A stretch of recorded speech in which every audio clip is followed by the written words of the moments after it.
Good afternoon, good afternoon, good afternoon. This is Reginal Drummer, and welcome to another episode of We Are Ready, acronym WAR. If we stay ready, we don't have to get ready. For everybody out there that's joining us, I hope you like and subscribe to our channel over there, Square Mile Media Atlanta. Share it with your friends, buddies, and loved ones. Today, like always, we're focusing on things that can help us in our community, our families, and just everywhere at large. If you stay ready, you don't have to get ready. Many situations that face us, whether they're man-made situations or natural disasters. If you don't want to be the poster child for not knowing or not knowing what to do or how to prepare yourself, your family, and your loved ones, we always try to share some things with you. Before we get into the introduction of our panel this evening, we're going to be talking about culture, uh, rebranding our culture and our image. These are things that we have to do to get ourselves in perspective and pretty much create the story that we want others to feel about us. Well, how we feel about ourselves and how we feel about our community and how other communities look at us. But I want to throw this out there real quick because we got a challenge that's been going on, and it'll go on. Some people entered it maybe 50 days ago, but it was our 100-day challenge. But going into the new year, we can make it a 30-day challenge. Over the next 30 to 100 days, there are 5 things we're getting people to do. You have people hopping over crates, making videos on TikTok, but this is what we're going to do. One is spend at least 1 hour a week with yourself, me, myself, and I. That's less than 10 minutes a day. Just focusing on yourself, thinking about who you are, what do you want to do, what you like, what you dislike, all those types of things. Number 2, drink at least 1 liter of water a day. You would be surprised how that will increase your overall thinking, your physical capabilities, and things of that nature. And number 3, walk, crawl, or run at least 1 mile a day. If you got any ailments or any lingering illnesses and things like that, just walking and running will help you.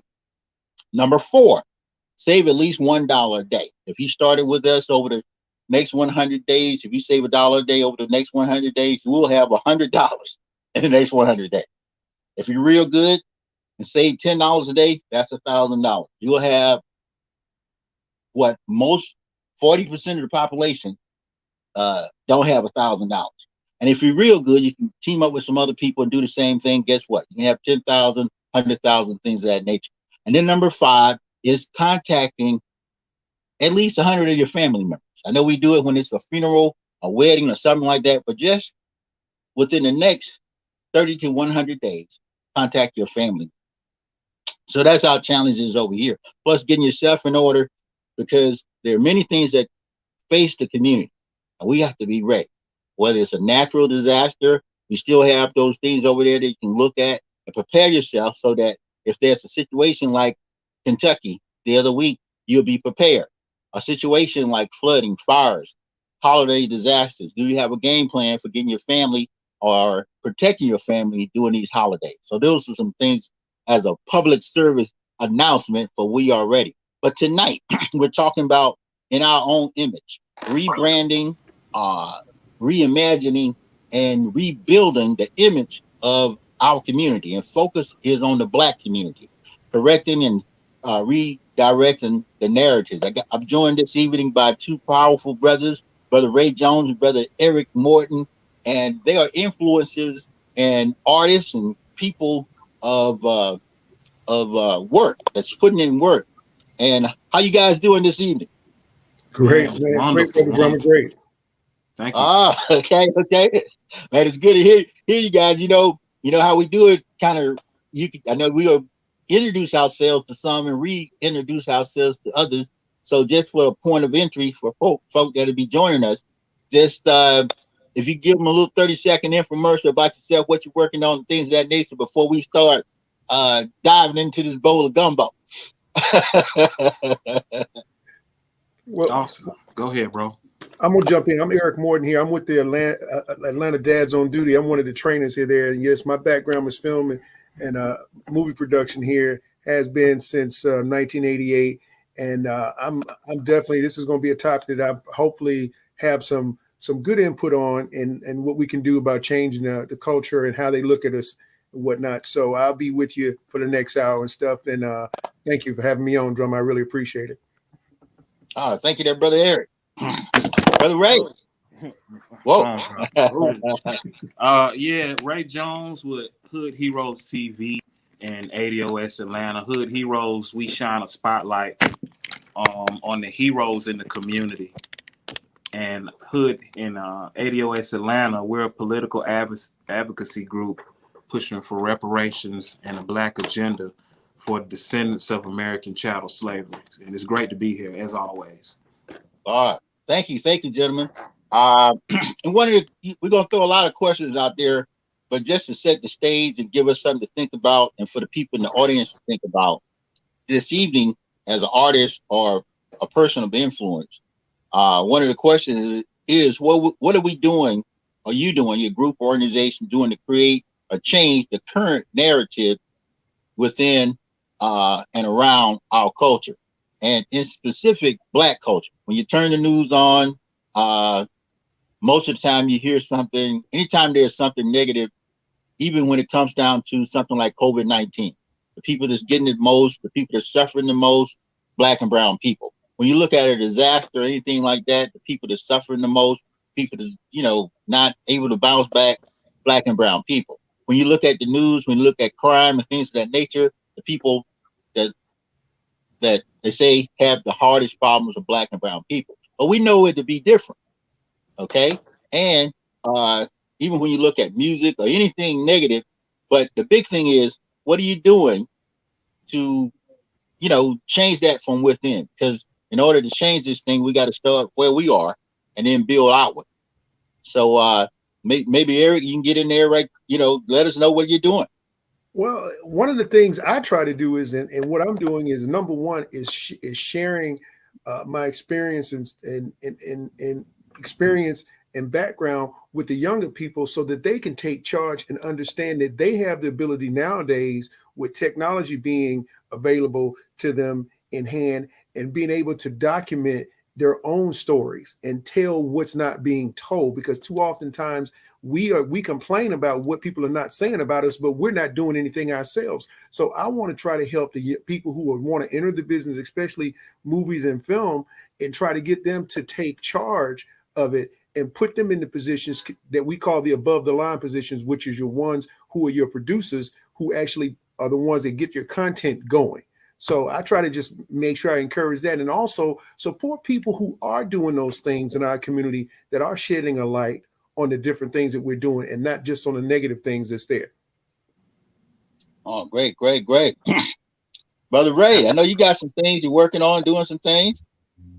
Absolutely. So, as y'all know, with Hood Heroes TV, that the purpose of that platform is, as Brother Eric said, shine a spotlight on people in the community that's doing good work, because of the narrative of our community. It's the only image we get is majority negative, lower energy, lower frequency.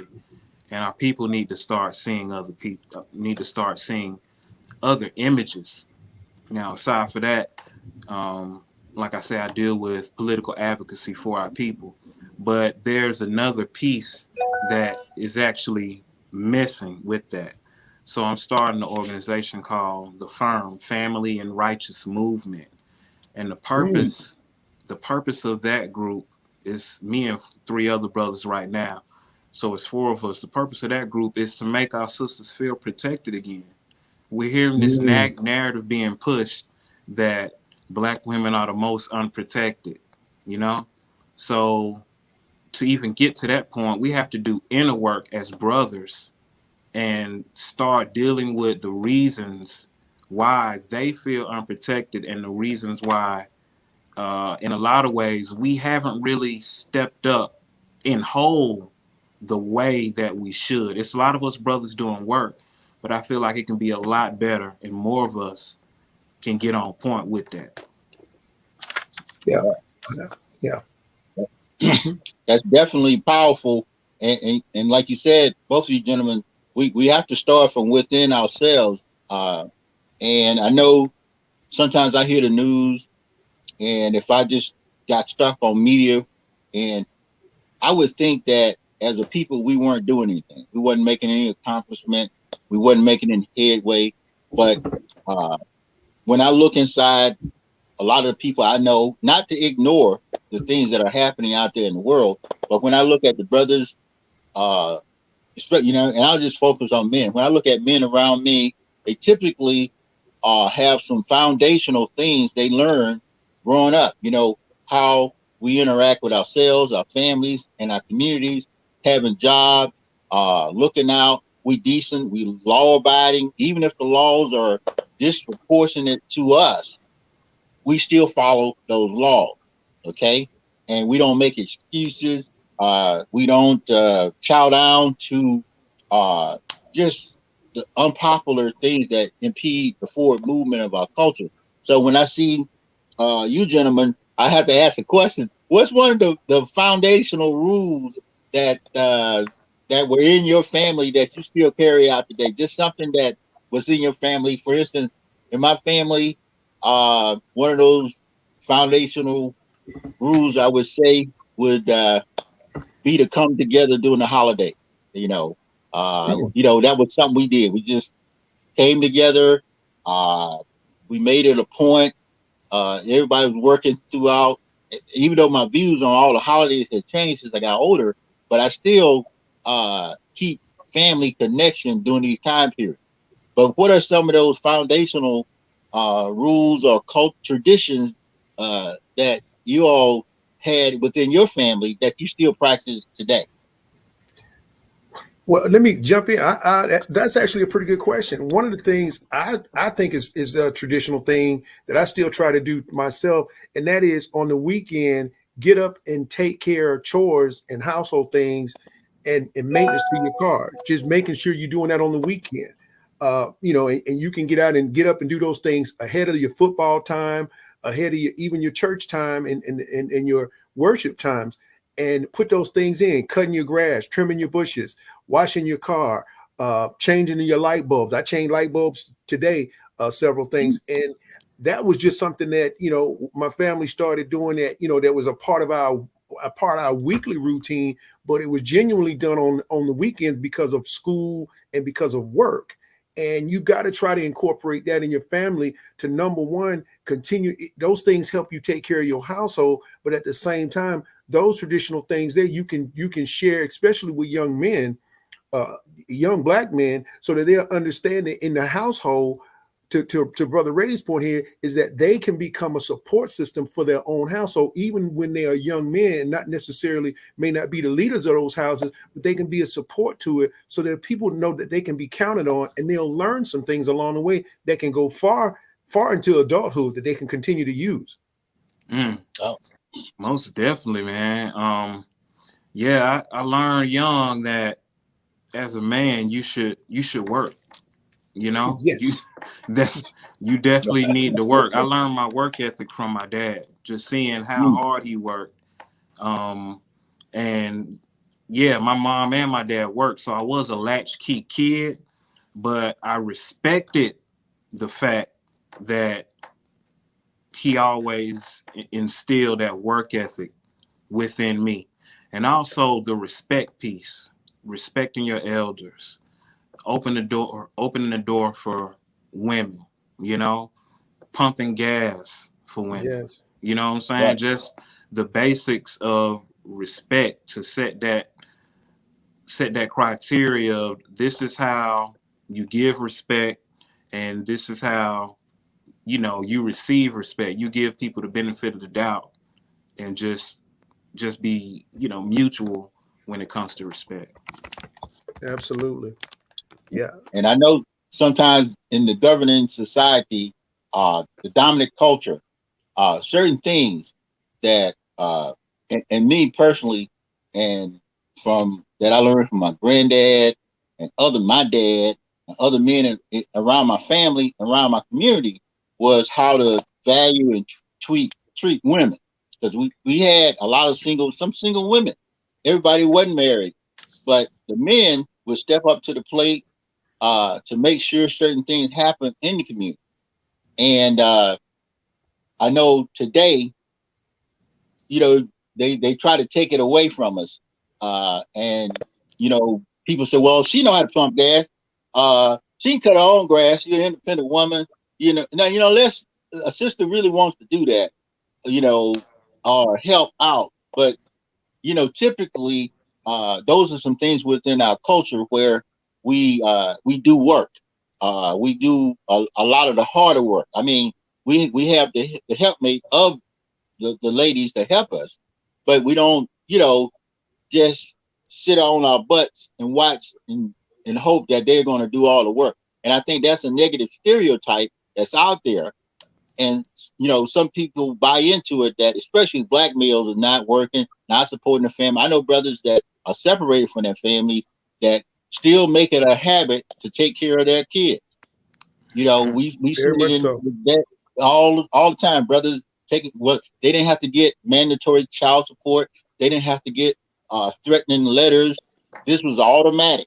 And but when you look at some of the things that are just put out there, either subconsciously on a regular basis, that create a negative stereotype, because the whole concept now that we're thinking about is rebranding, rebuilding our culture from within. And this is ongoing, because it's like you have to stop certain things in the bud, before they come out, because if you don't say something against it, it's almost like you condone it. So sometimes in behavior within our families, it's never been something where a man was shy to say what he thought was, even if he was dead wrong, what he thought was right for the family. So do you all still look at, I mean, if there's certain things that you could rebrand, whether it's in your family, in your community, it could be things like the music.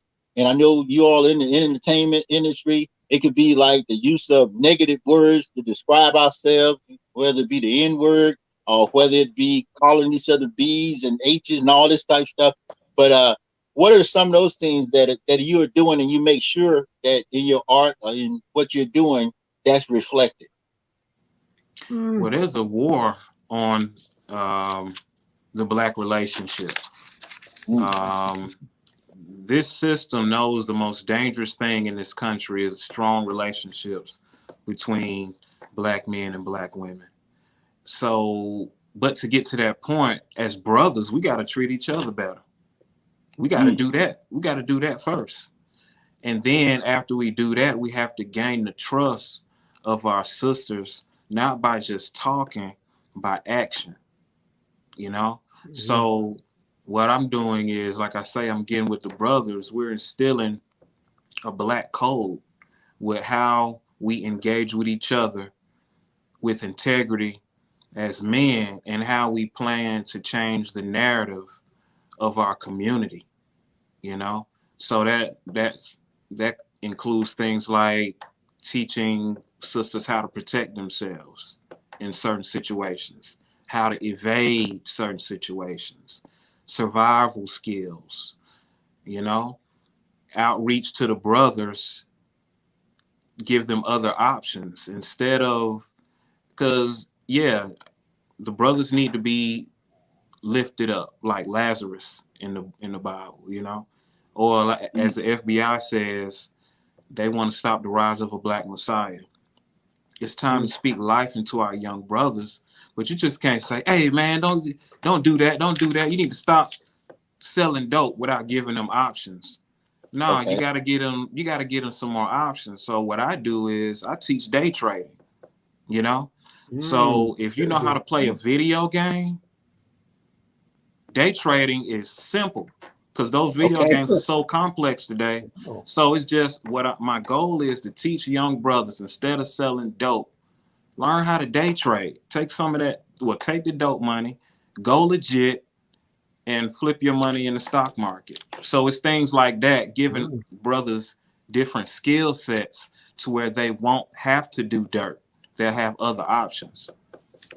Well, and to piggyback on what Drummer said earlier, is that what I'm trying to do is actually be an example of young brothers, to let them know that it's okay to work. It's Mm-hmm. okay to do things. It's okay to work hard in the community. And it's not something that need to be patted on. It's just something that you need to be doing because it makes you it makes you a more well-rounded person in society so that you can become a leader and then actually help guide them and help them understand that they don't have to let the world tell them what their limits are.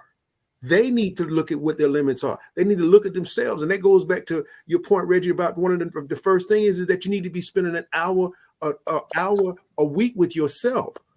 And that helps you clear your mind. That helps you settle yourself down. And that keeps you from feeling like you're behind, not doing something out here that's necessary. And then another thing is that we got to identify and point out the stuff that's not good for our community. Is certain TV shows and things that we're doing out here that people they talking about and know more about these people's lives on TV than they do about their own families. And we got to let them know your family is just as important as these people's lives that you're watching on TV. It really is. So we have to paint a picture. We have to paint a better picture ourselves, and that starts one person at a time. Most of the things that are happening on TV, we're not doing those things. Exactly. Nobody's living a life like Empire. Even when you look at celebrities, most of us, we so distance from those celebrities, their lifestyle, what they do, and all those things. But when you look around your neighborhood, just regular guy like us, that's who people see. And I think when we walk, and I see you brothers walk, and many other brothers walk our day-to-day lives, we're not. I'm not saying I'm a saint, but I'm saying you just certain things you ain't gonna expect me to do. Now I might get caught up in some things, but you said, man, goodness, I'm pretty sure you guys are checking. Come on, Drummer, that don't make no sense. But it's certain things that as males, as we reach certain numbers, and I've seen it in younger brothers too, because I've had young brothers as young that didn't even know me, 17, 18 years old, had great work ethics, were out there, and you could tell that they came from good families. I mean, that they had good traditions that were put into the family structure, and you don't want to see them get caught up in the world where somebody else perceived that young man to be a threat. Okay, so that's why rebranding our culture is so important. When people hear some of the songs that might put not to just put anybody's song out there, but when they say Negroes are hard to kill on my block, and we need 20 shots, and then that resonates in people's mind. You got policemen riding around with that music on. They say, man, they're hard to kill. So they feel that you're a threat, and then if they see and you glorify thug life or danger life, I mean, everybody's done from cowboys and Indians back in the day, but most of us wanted to be the good guy, Right. So it's something about males and that type of energy that's attractive. But fast forward into the day, we see that we don't have to hurt, kill, and shoot and maim each other. And even though in certain situations, the dominant culture is putting out things to hurt our community, whether it be drugs, guns, and weapons in the community. But and I know you all are out there doing some things, like you said, trying to shift the mindset, rebrand our mindset to the point where we feel some type of obligation to the community not to act up or not to do anything. Well, I mean, one of the things we're doing now, and I like what Brother Ray is talking about, is that giving, quote, not giving back, but just the normal training and sharing of our experiences and our skill sets is really, I think, a most valuable thing that people can do right where they are.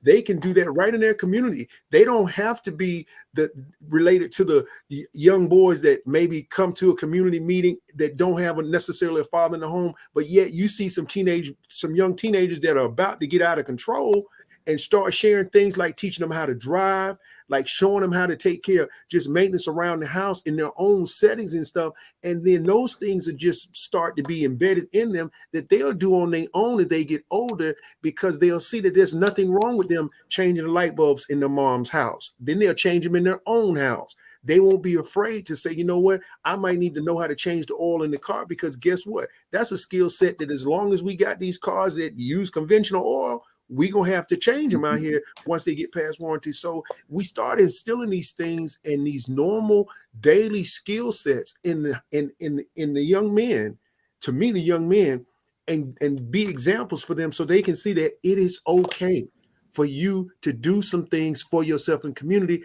that's not that nonsense. That's real, Eric. And that reminds me of, like, that's why the political advocacy is so important. But aside from the political advocacy, just internally, even without politics, we have to figure out a way to bring back a rites of passage program for young brothers and young sisters. We got to do that, because that will establish that code, that behavioral code that we need. I was in a conversation on Clubhouse. The room was about critical race theory, and it was held by Jews.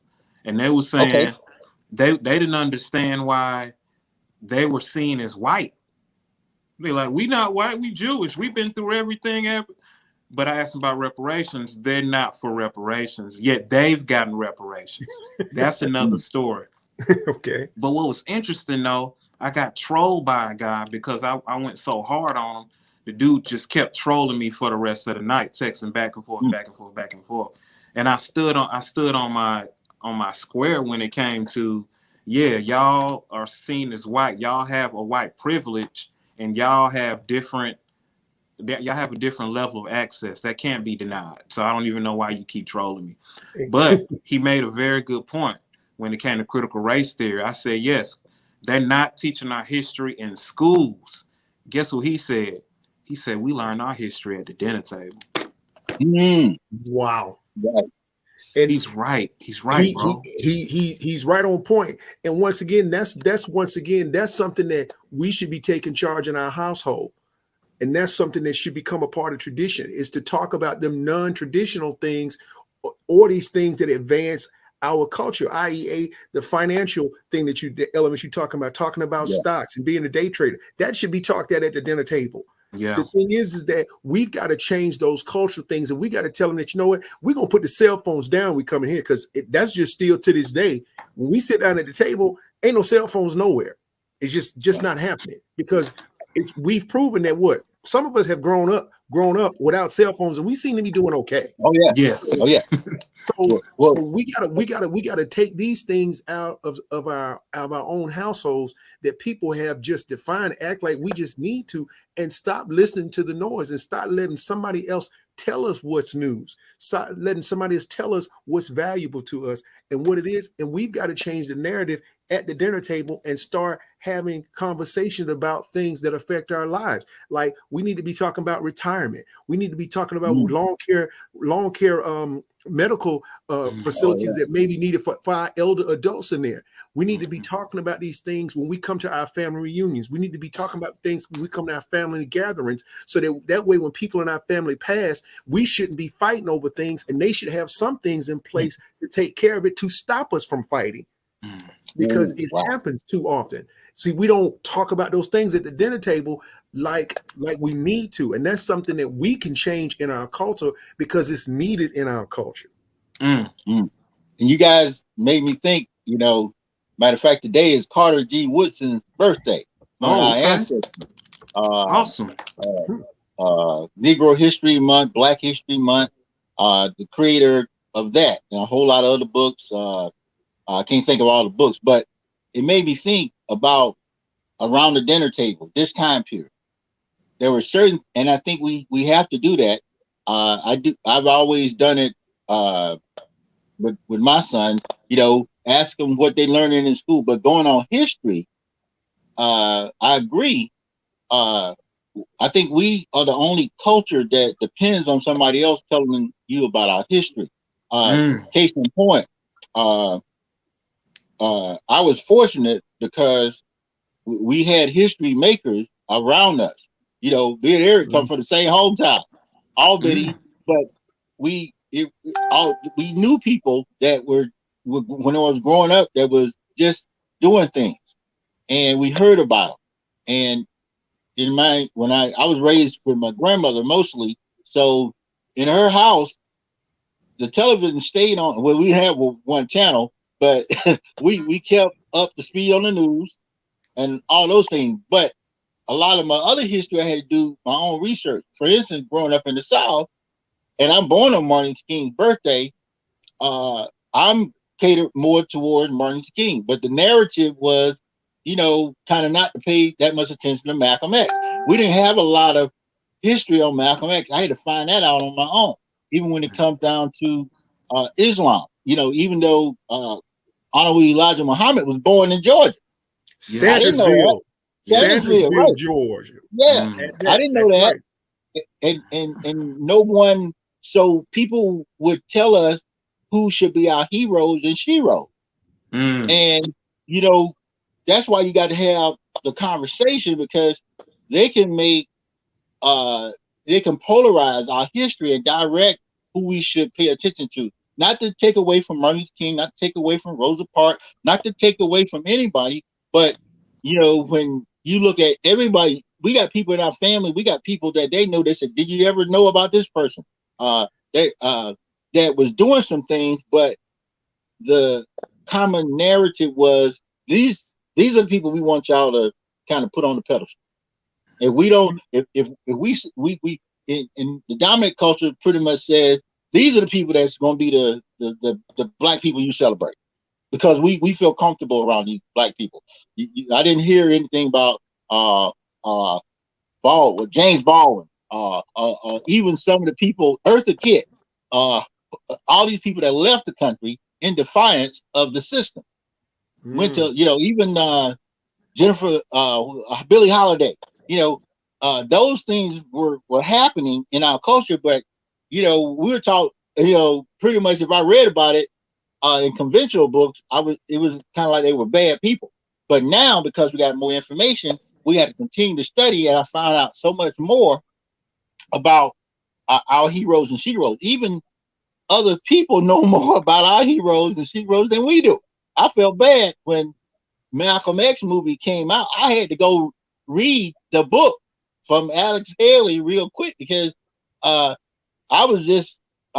mindset on Malcolm was not up to speed. But this guy was telling me he did this. I said, Malcolm X did a lecture at Boston University. I'm thinking they don't let him go to a place like, but these were things that I wasn't paying attention. So in my history, just going by the narrative that was put out, that he was, anti-America, all that type of stuff. Even going back to Marcus Garvey, all those people, anybody that was pro-black, doing things, and not just in the South, but in other, Chicago, New York, all those places, those heroes were kind of pigeon-picked who you needed to celebrate. But anyway, to get off that pedestal for a minute, but we have to teach our own culture. Jewish people do teach everything that you need to know. That way you don't come drawing a swastika, and saying, you know what, we done changed the meaning of the swastika. It don't mean the same thing. You throw a swastika up and see what happens. You say anything, in a derogatory way, a song, a movie script. But in our culture, and this might be a question, in our culture, say the use of the N-word. Now, in my family table, I don't ever remember exchanging that word with my mom, my dad, none of them. It's just like I wouldn't go there and say my in to my mom, my aunts, that's how I grew up. But fast forward today, because we don't know and I know there are people who have certain things that say, well, the word doesn't have that much power. We're taking the power off the word. Doesn't mean what it used to mean. But just like in the Jewish community, it ain't nothing you can do to decorate that swastika. It's not happening. One thing. Yeah. It's not happening. It's not going to happen. but and that goes back to, once again, is that the thing is that we have to set the standards and the tones for our history. We have to set the standards and tones for what's accepted in our households, because we can't necessarily affect the households next door and stuff, but we can let them know, no, this is not what we're going to do here. We've got to set those standards and say, no, we're not going to hang out at all times of the night and be non-productive citizens and not know where our kids are. That's not what's going to happen here. We're going to know. We're going to ask you about your homework. You come home from school, and we're going to go through it, and you're going to turn it in, and we're going to walk you through it. Or we're going to get you some help. See, we can do these things here, because the thing is that we are too busy as a whole thinking that it's somebody else's responsibility to do what we need to be doing for our own families, and we're letting them tell us what we need. We can ask the same questions in our own household and get it from our family members. It's just like you were saying, Drummer. I learned about some history when Martin Luther King came through Albany, and there was a group of people down there that went to jail in Albany. A couple of people in my family actually went to jail marching with King in Albany. I didn't find that out through books. I found that out in talking with them. Yes. And that's the thing, is that we have to do that. But I also want to say too that on another level, moving up, Dr. Henry Gates is doing a lot of things with public broadcasting, covering a lot of different topics and a lot of different things across the globe that we need to watch on the public network, public broadcasting station that actually is digging into a lot of our history, telling it our way now. And those are the types of things that we should encourage people in our family to get more information, because you got the driving horses, the driving power of people behind the scenes that can change the narrative, and that aren't, just like you said, Drummer, looking at just the negative aspect of it, or looking at hiding other factors into it and not telling the complete truths about it. Now we're able, when we put our narrative out there, we're able to tell the real story and tell the things that people didn't want to be told or didn't want people to know about. We can do that now by telling, and that's how we should be doing moving forward to change our culture and what our history is really about. Absolutely, man. Because I'm just thinking about, at one time, intellectuals like Malcolm X were our heroes. Okay. People, the Black Panthers, that's where the term, H. Rap Brown come from. They was rapping. Yeah. They were the initial. They was rapping. They was rappers. We saw them as these are some cool brothers right here. They had the sauce, they had the swag, and they were doing things for the community. That's dangerous. They knew. Go ahead, Eric. No. What you're saying, I'm just egging you on, because that's exactly the point. Because when they were telling us what we needed to do, like what Drummer was saying, is that all of a sudden they were branded as bad guys, and it's like, how is somebody telling the people what's right for the community bad? But because feeding the kids. And that's what I'm saying is what you're saying, Ray, is that these people, these brothers were actually talking about things that we can do for our own community and stop depending on somebody else to tell us what our needs are. We can do it. They basically telling us what we're talking about to this day, almost 50 years later. Still relevant. You fast forward today, trillions of dollars are spent on picking our leadership and our influences. And who's seen as the leadership of the Black community today? Entertainers, rappers. A rapper just got killed last night. He was stabbed in the neck at a concert and died. Wow. So it's a very weird situation out here with the community, to where we're going to have to figure out a way to expose the entertainment industry with marketing and promotions. I don't know how we're going to do it, but it needs to be done to say, these are the bad guys. This entertainment industry is not, one thing is, as Black men, we know that we do have an ego. We don't like to feel played. True. So we have to expose the fact, y'all, we are being played by this music. These people are not for us. They are being used. The artists themselves are being used. Yes. But behind them is $1 trillion industry to make sure that we have these bad influences. Right. And I know, in all the holy books, it talks about false prophets. False And not prophets. not to put a plus by the preachers, teachers, and all that. But most people, when they think about false prophets, they think about the pulpit. Yeah, we got some of them out there, but the Exactly. really false prophets are the people that are putting what is in movies, entertainment. Because once they found out that music, just like in the '60s, the hippie, the peace movement, all the songs was kind of like that, peace, and then once they found out these songs was putting messages in, uplifting people, especially us as a culture of people. I'm black and I'm proud. Stay in school. All these type songs, and that went from songs like that, and they still had love songs.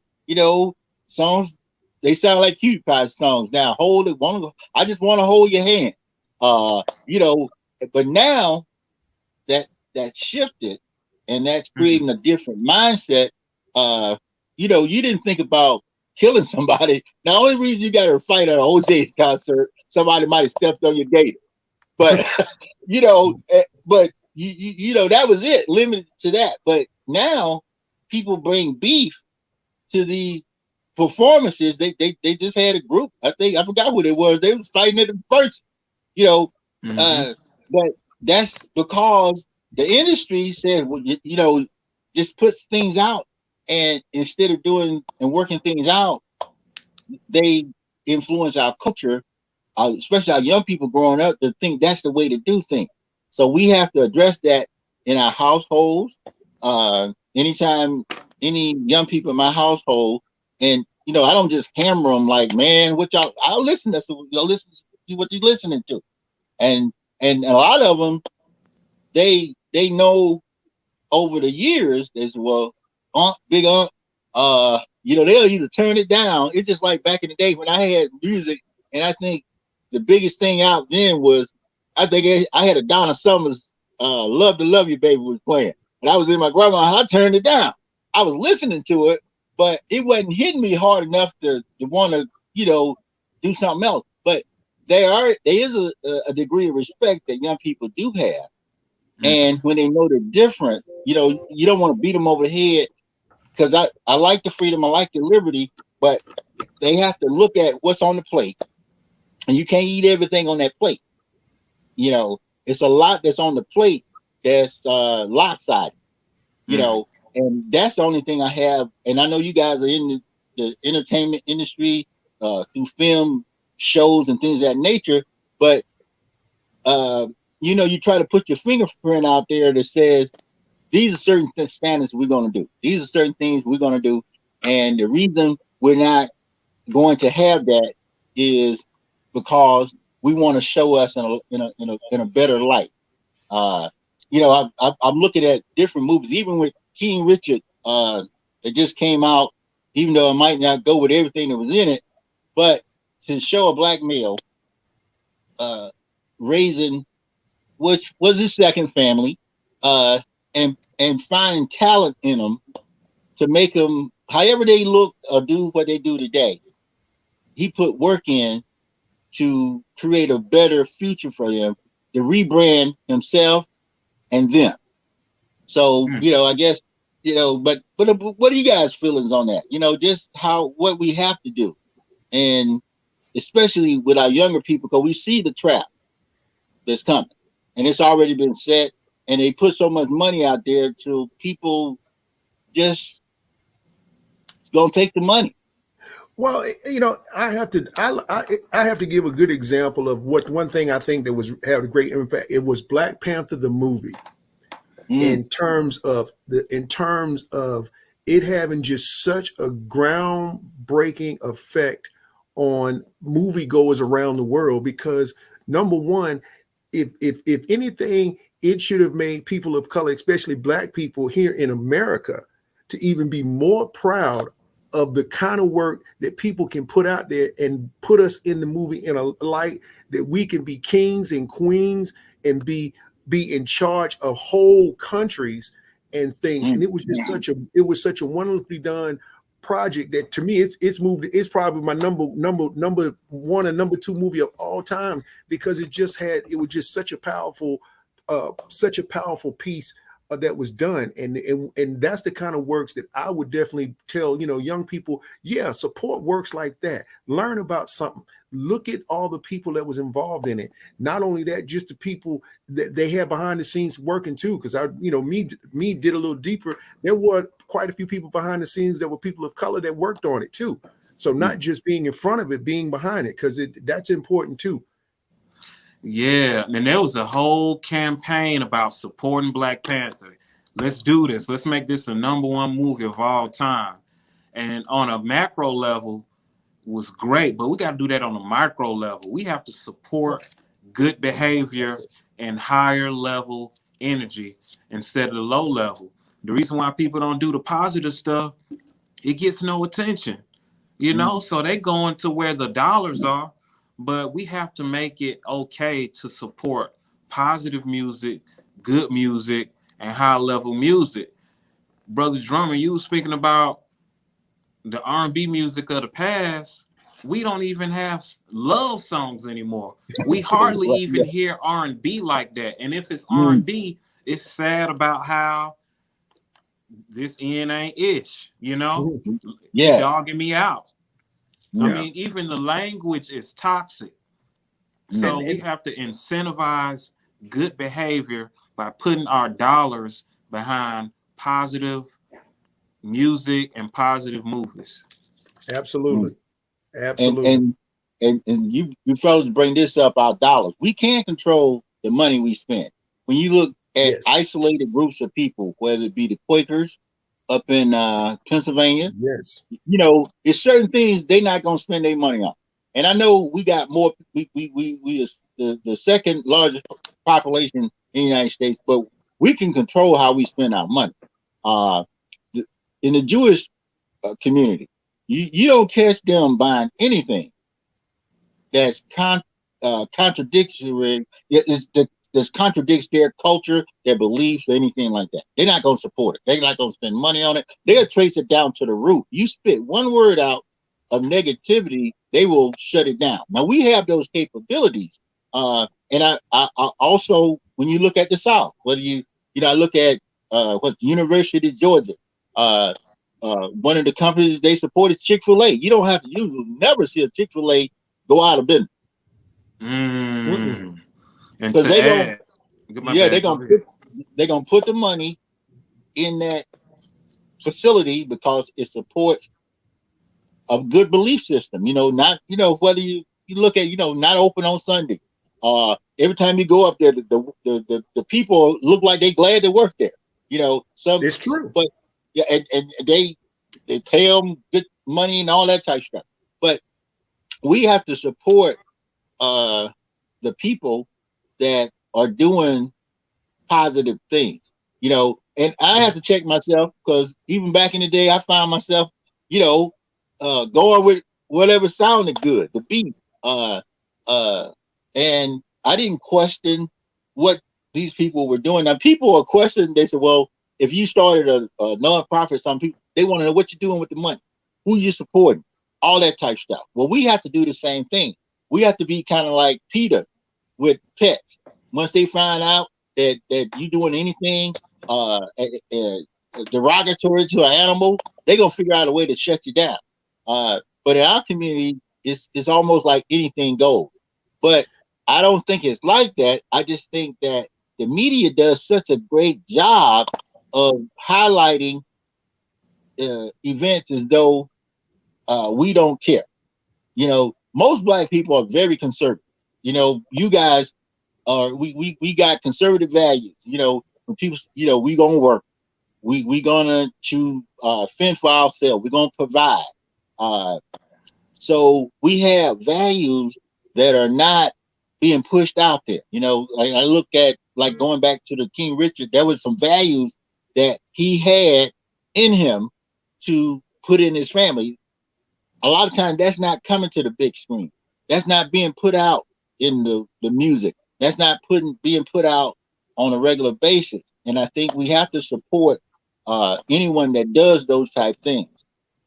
Yeah, we have to make them front and center, and that's one of the things that we can change. And the one thing you said critical, Drummond, I think that it needs to be ringing in people's ears that you got the power of those dollars, and dollars in this world now, you can shut people down. Like they want to talk about a cancel culture or whatever it is, but you know what? If it needs to be shut down, we need to cancel it. If it's not going to be beneficial to our community, we need to shut them down. Yeah, absolutely. That's what I was gonna say. The flip side of what we were talking about earlier, as far as incentivizing good behavior, we have to penalize bad behavior and enforce a black code. So if you get out of that, you're going to be dealt with. If anybody disrespects us, they're going to be dealt with. Cancel, boycott, whatever we have to do. But now people are able to run amok, disrespect us. We disrespect each other, but there's no accountability in place for what happens next. And we got to get back to that. Yes. Yep. We have to get back to that. You're absolutely right. And just like what was happening, I think this is a perfect opportunity for all of us within our culture to push. We look at Black Lives Matter, however you look at Black Lives Matter, but it looks at what's going on within the family. One of the things we put out was to contact your family members. Younger family members, some of my great nephews and nieces. I got to get out of my comfort zone to contact them. At least say, hey, how you doing? What's going on? Because the connection has to be reestablished about the family, the core nuclear family, especially in the Black community, where I'm not trying to make you not have fun, but we just want to be aware of the things that we can change. These things are long lasting. That's going to hurt the family legacy. You were saying training young people how to do trading stocks, or a lot of things that they already good at. But if they take those skill sets and use them to do other things to enhance the family, taking care of our elderly, because I'm going to be dependent on some of my younger ones to see after me, or at least come by and wave at me. I don't want them, Yeah, but that's very real though, and that's the thing about changing, and that part of changing and rebuilding the community is that the lesson that we've learned over the years, we now can change it moving forward. It's just give you an example. It's just like recycling. Well, I'm probably one of them first people that even started doing recycling when I heard about it years ago. And and it's a thing that's prevalent to me now. I do my best to make sure I take my cloth bags to the stores when I do that. I try my best, make sure I recycle and stuff. But that has to be started when you're younger. So when you grow up, it just appears to be normal. And that's the thing that we can do moving forward, is make a lot of things that we want to do become normal, everyday conversations at the dinner table, at gatherings, at weddings, family reunions, and so forth. We've got to make these things that, as we probably are not used to doing, become the normal conversation, so that our young people will be like, hey, we've been talking about that. Just real quick, this happened probably, I don't know, maybe 10 or 15 years ago. Somebody was talking, somebody was talking about prenuptial agreement and what was it and whatnot. And it just so happened, the guy, this guy he was a white guy, and he said, well, prenups, he says, I've been knowing about prenups since I was 12 years old. At the time he was talking about, he was 30 something years old. He was like, he'd been heard about it. And I asked him, where did he hear about it? And believe it or not, he said, at the dinner table. Right. So yeah, these conversations got to happen. I know we had a question before we close out, and I know you guys are in the entertainment, film industry and stuff. Can you share something that you're doing? What motivated you to get in there? And what this probably one little closing thing that you see in the film or the entertainment industry that needs to be done that you can do? Go ahead, Brother Ray. No, I was just saying, the world needs to see positive images of us. So that was my inspiration for doing Hood Heroes TV. I just got tired of the negative images, man. So it's about changing that narrative, and I can't wait for anybody else to do it. So I might as well do it myself. And it's interesting. He says that for me, I had a love for this when I was actually young, and then when I got out to military and moved here to Atlanta, it just was something that I just decided to get into because I wanted to know more about it. And once I got behind the scenes, I realized then that the control that you had, and it was great to work with people that look like myself, to be behind the scenes and be able to really say that we're actually doing what we're out here making, actually major movies. We're making music videos and things like this that are, being seen on TV. And, some of them been running now for almost 30 years, and it's just great to be a part of that. But the key thing now that I say moving forward is that I want to help the people who want to come into the business from a serious aspect.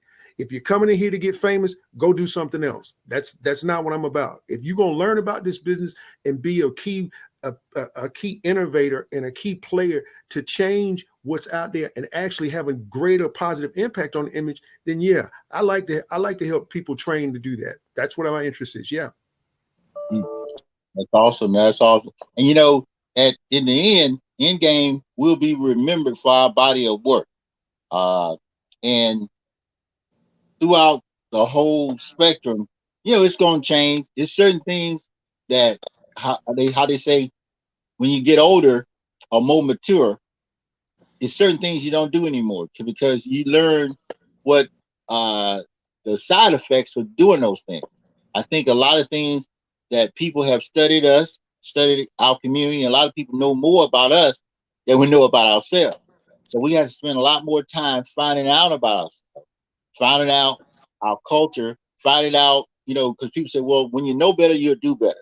When you know more about yourself, your culture, those things that are important to your family, to your ancestors, the people that came before us, they were counting on you and I to do better. Everybody that was saving little pieces of money, Big Mama sticking stuff in her bosom, Granddaddy sticking money in a cigar can, just trying to make something happen for the next generation.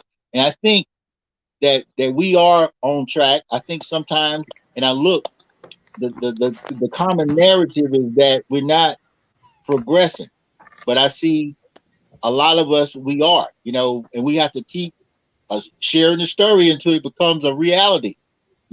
Black people, we can be wealthy, we can be healthy. We don't have to be the poster child for every bad thing. We have to really take it down when you see something, and we have to encourage our bigger groups, our letter groups, our universities, colleges, and everybody to, when they see something that's counterproductive, like in those other communities, and I use the Jewish community in specific, if they see anything that's happening that's just going to either impede or hurt their community, you're going to get a note. They're going to let you know. So I think we have to be more responsive, and that's part of our whole, we are ready. If we stay ready, we don't have to get ready. We don't have to wait for somebody else, because there ain't no superheroes coming. And if they did come, their superpower is not designed to help you. So you're going to have to be your own superhero. You're going to have to stand up, and everybody's going to have to, I think on this poster, hold up your own end. And that's going to be critical, because in your family, in your community, wherever you live, it's going to be up to you. YOU. So with that being said, I thank you, gentlemen, for sharing the information tonight. We'll be back next week. The holidays are getting ready for Christmas, Kwanzaa. There's a whole lot of time that's going to be devoted at the dinner table over the next couple of days. A lot of family time. So we encourage the families to come together, talk, have discussions just like we're doing here. Find out what's on the mind and continue to stay ready so you don't have to get ready. This is Reginal Drummer, the peopleologist. We love you like God loves the world. Take care. Remember, the secret of walking on water, know where the rocks are. Make it a great day.